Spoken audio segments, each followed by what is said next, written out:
Hip hop was good. Hip hop was good. It's your boy Robb D in the building. You already know what it is. At the real Robb Diggie on IG. You already know what it is. This episode is the honorable mention for season 5. The fans. Let me reiterate this. The fans, the listeners, the followers, the supporters voted Juice Wrld for the honorable mention for season 5. And I'm so happy that they did that because Juice Wrld left behind a long-lasting legacy in hip hop.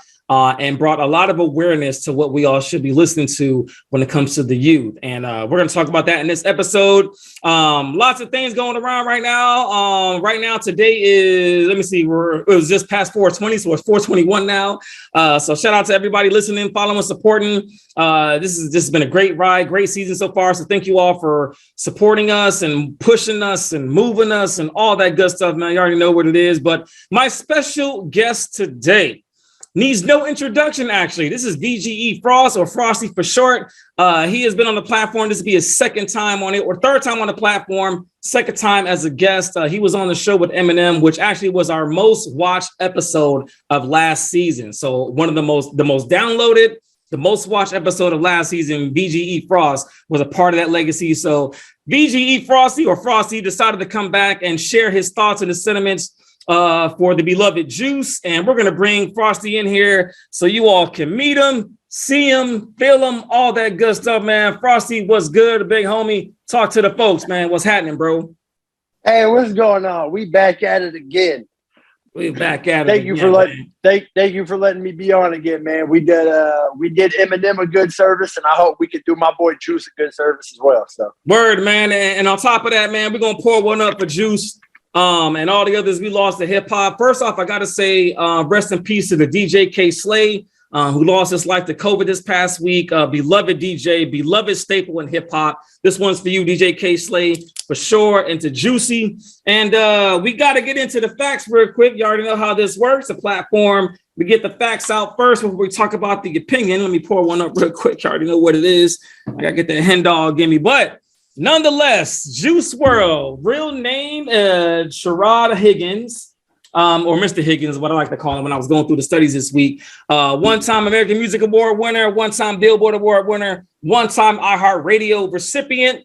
His first studio album was released in May of 2018, which actually one of my favorites. It was called Goodbye and Good Riddance, a 3-time platinum album. Some of the hits I chose off of there, actually the whole album was actually pretty good, to be honest with you guys. All Girls Are the Same, Lucid Dreams, which was a diamond selling single, I'm Still, Candles, Hurt Me, Black and White, and Wasted, featuring Lil Uzi Vert.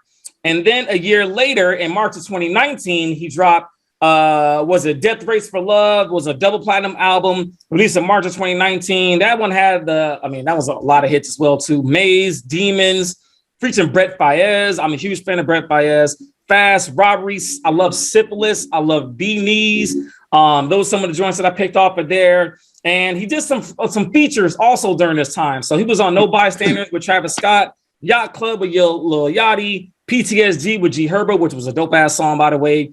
Nuketown with Ski Master Slum, which is also the dope-ass song, a dope video. And, of course, Godzilla, which was with what some consider the greatest of all time, Mr. Marshall Mathers, a.k.a.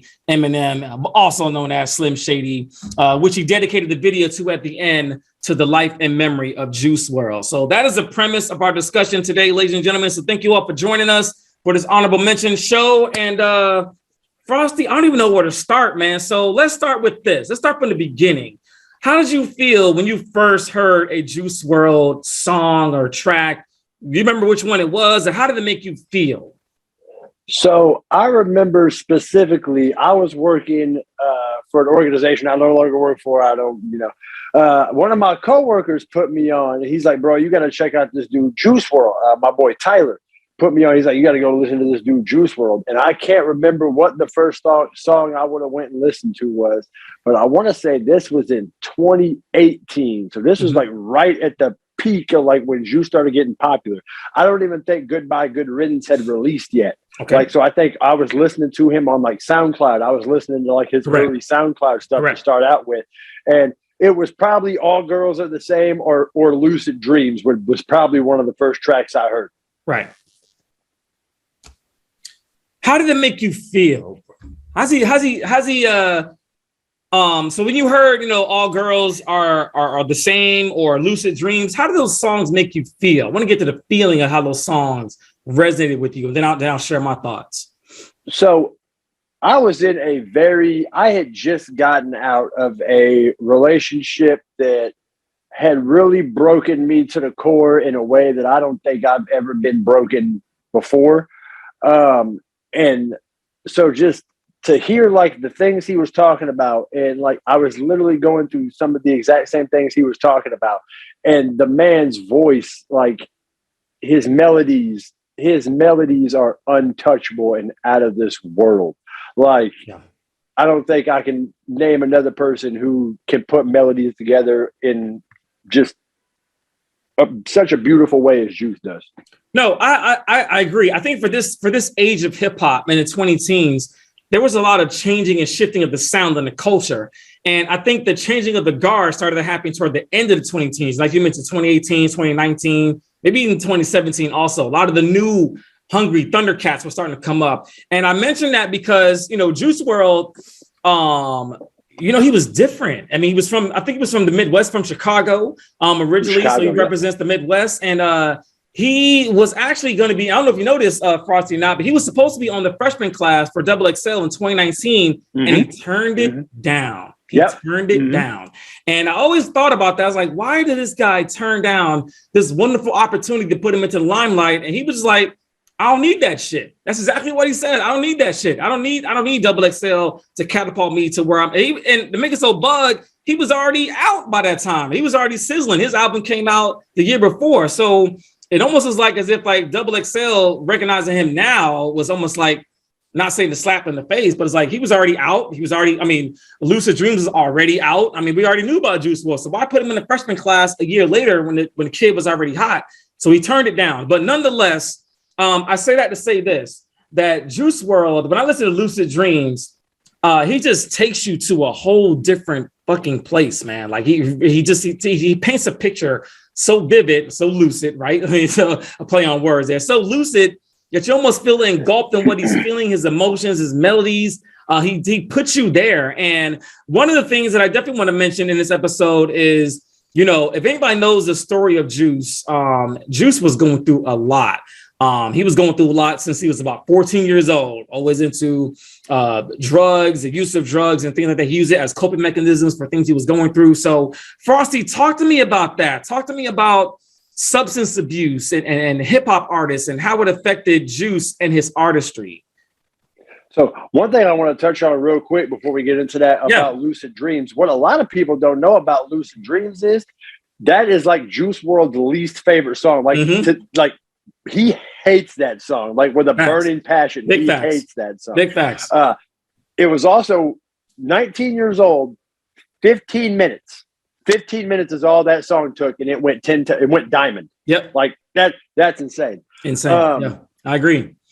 So as far as the substance abuse thing, when Juice passed, you noticed a very large percentage of the like Trippy Red, like those type of artists were on stage at concerts pouring out promethazine bottles on stage as if to say, nah, this shit ain't it, because that just took one of our homies. Like that shit is not it. That shit is not cool.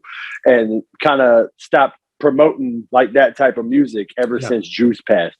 And so I think that was a real eye opener for the rappers that talk about substance abuse and like have troubles with, you know, Percocets and lean and, you know, anything else. I think Juice's death was a real eye opener. Yeah. I remember, I mean, we're going to fast forward here to 2019 when Juice passed. I remember getting a news when Juice passed. I was like, what? Like, wait, what? Like, I thought this kid was literally, you guys, if anybody remembers a couple of years ago, Juice WRLD was on the rise. Like this kid was literally on his way to stardom, superstardom. He was already a star. He was on his way to superstardom, and he died at 21 years old. A couple of days after his 21st birthday is when Juice WRLD died, December 8, 2019. And I remember just sitting there like, wow, man, like this kid had so much talent, and his songs, it kind of reminds me of a parallel between XXXTentacion. There was a lot of parallels between him and XXXTentacion. The way they made dark songs, almost like what I've heard the term when I was doing this, Frosty, this week, the term emo rap was kind of what I was hearing about. There's like this dark and gloomy place, and that place comes from somewhere though. Like, it's not just made out of the sky. You know what I mean? Like, I don't think he made it like as a gimmick. I don't think he made that kind of music because people thought it was popular. I think that's really where he was fighting with. I really do think, and I wholeheartedly believe that these were the demons that this man was fighting. And the only way that he could get it off his chest was one, either to use or to put it in song, put it in writing, put it in art form so he could share it with the world. And I also want to get Frosty's opinion about this. I did not know how beloved this kid was until after he passed. After Juicy passed, I was like, wow, man. Like, and to your point, you know, we had rappers like, nah, we're not messing with that drug shit no more. We letting that shit go. You know, I can remember watching the performance on stage. I think it was maybe Lil Uzi. I saw a concert pouring bottles out, like you mentioned, you know what I mean, with Trippie Redd and everything. And it's just like, we got to stop this shit, man. We got to start listening to what these kids are saying. And I'm saying kids only because I'm 43, but I'm only saying, I mean, they're grown men, but I'm only saying that because I have kids that are that age and they were having to cry out for help and I wasn't listening. Like, wow. Like, I was like, what kind of person am I if I was listening to these outcries? So Juice was definitely a staple in hip hop. He was on the rise of superstardom. I love the second album. So talk to me, Frosty, about the second album, the maturation process between the first album to the second album. I think the second album, he did mature with the beats. He got together with some more notoriety known producers. Hit Boy was on there. Hit Boy is just, you know, superstar producer now. But talk to me about the difference in the sound between the first album, studio album, versus the second studio album. So when the second album came out, I'm listening through and Robbery came on. Yeah. And as soon as I heard Robbery, I'm like, oh, that boy on some next level shit. Because to me, Robbery is probably top 3 in his discography. Yeah, I agree. Robbery. I agree. So I feel like the choruses and like the actual like topics of the songs were a lot. I feel like in the first album, you could tell that it was all free. For those of you who don't know, both albums were 99% freestyle the whole way. Death Race for Love took 5 days. Goodbye Good Riddance took 4 days. Yep. So both those albums took less than a week to record.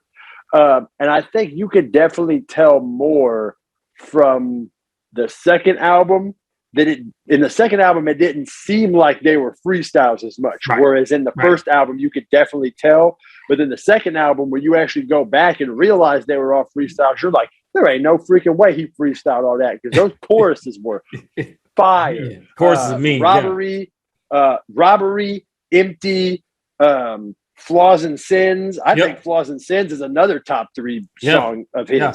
So like two, in my opinion, 2 of his top 3 songs came from Death Race for Love. So yeah, I'm gonna concur with that. I love Syphilis. I love Bee's Knees. Like that second album, he really matured as an artist. I think he really, not that he didn't figure out the first go round, but the second go round, to your point, he was still freestyling, but now he started to, I think he put more thought into his craft.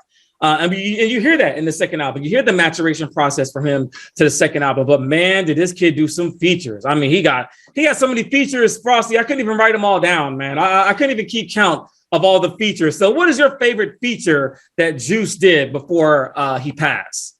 Oh, give me one, God. Man. Give me one. Put me on the spot. Yeah, like give me one, dude. Give me your favorite feature. I got mine on deck. So give me your favorite feature, man.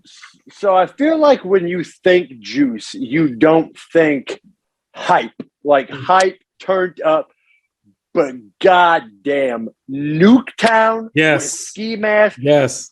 I am here to tell you right now, that is, first off, that beat is ridiculous.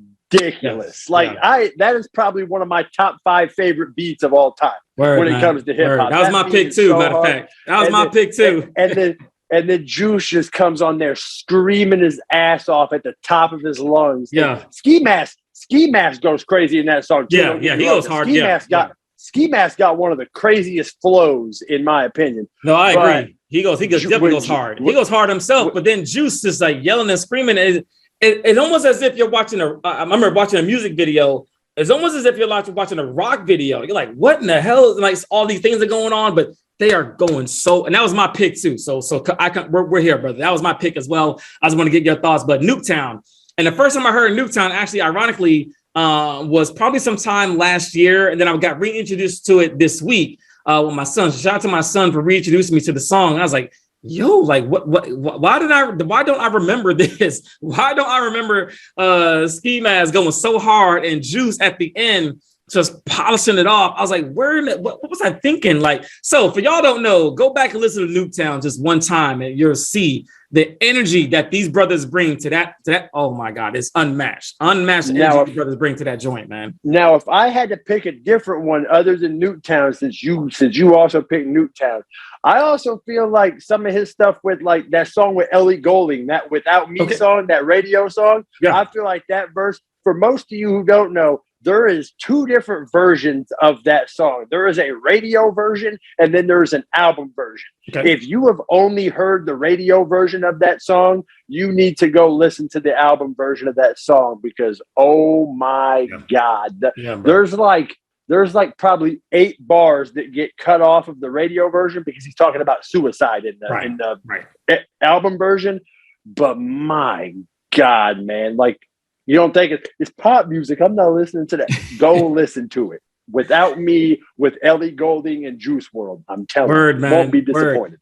And I also want to point out to the audience that on his first album, Goodbye and Good Riddance, he actually collaborated with Billie Eilish and her brother too. I want to put that out there also, who are extraordinary talents. I forgot what her brother's name is off the top of my head. What is it? I know his face. I can't think of his name, but nonetheless, Billie Eilish. We all know about Billie Eilish. It's a young, phenomenal talent. Also collaborated with Juice Wrld on that first album as well with some songwriting talent or songwriting credits to that first album. But man, Frosty, I'm over here getting misty-eyed about this, man, because I think about Juice. I think about my kids. I think about mental health. I think about the stigma that men have to have this big mafioso macho style. Like I can't talk about my feelings. And I think that Juice definitely started to crumble that wall. Like he made it okay to not be okay. So I want to give you the final thoughts on this, Frosty. So actually 2 things. Do me a favor with 2 things. One, give me the audience's your last opinion about Juice, and then tell me, the audience, what Juice means to you specifically.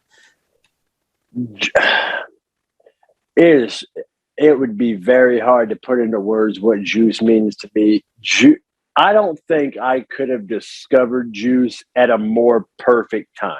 Yeah. Like that was almost one of those things where it was like he was put in my face, or that music was put in front of me for a reason. And man, to this day, it's so hard to put into words what that man means to me because that man's music got me through so much that, man, it's hard to believe. I probably wouldn't be here right now if it wasn't for that man's music. I'll be honest with you, because I'm an artist myself. So not only did that help me go through what I was going through, that helped me dig into a whole nother bag of music because I'm used to doing like the trap rap with Mode, and then that solo album of mine came, and I was really able to find that different bag because of Juice. Like, so that was like, he was just a huge inspiration for me on the music part as well. So yeah. Thank you for sharing, brother. And to anybody else that's watching or listening and suffering right now, reach out, man. Let somebody know what's going on. I mean, I take mental health so seriously, just for myself and for anybody, my family. And if it was Frosty, if it was Mode, if it was anybody that was suffering, my phone is always open to anybody just to chop it up and just talk through some feelings. And it's okay, especially for men. Men, if you're listening or watching this right now, it's okay to talk about what you're going through, man. It's okay. It's all right. You got to express yourself. You got to let that stuff out, man. And I think that Juice Wrld definitely put it to the forefront. with him and his passing. And the last thing I want to talk about real quick, Frosty, or now the last thing, is talk to me about how you felt when you heard that Juice passed. What were you doing? Do you remember where you were at, what you were doing? Like, how did that emotional roller coaster feel for you when you got the news that Juice had passed? So it's really funny because I was actually getting my car worked on at the time. Okay. So while my car's getting worked on, I'm sitting there and I'm scrolling through Facebook and I see this and I'm like, no, bro, like, no, I'm going through the wormhole. I'm searching everything on the internet. I'm like, this gotta be fake, bro. This gotta be fake. Yeah. And I found out it wasn't fake. And I said this on the podcast, and I said this on your platform before. Yeah. I cried. I cried that day. I shed real human fucking tears. Yeah, bro. That day, because like I said, when you discover an art, like, I know it seems corny that like a celebrity death hits you like that, a celebrity death made you cry, you never even met that man, yada yada. To me, that don't matter, man. Yeah. If you were in my shoes and you knew the things I was going through and you knew what Juice did for me, man, I would have killed to meet that man. Yeah. And you know what, Frosty, thank you for sharing.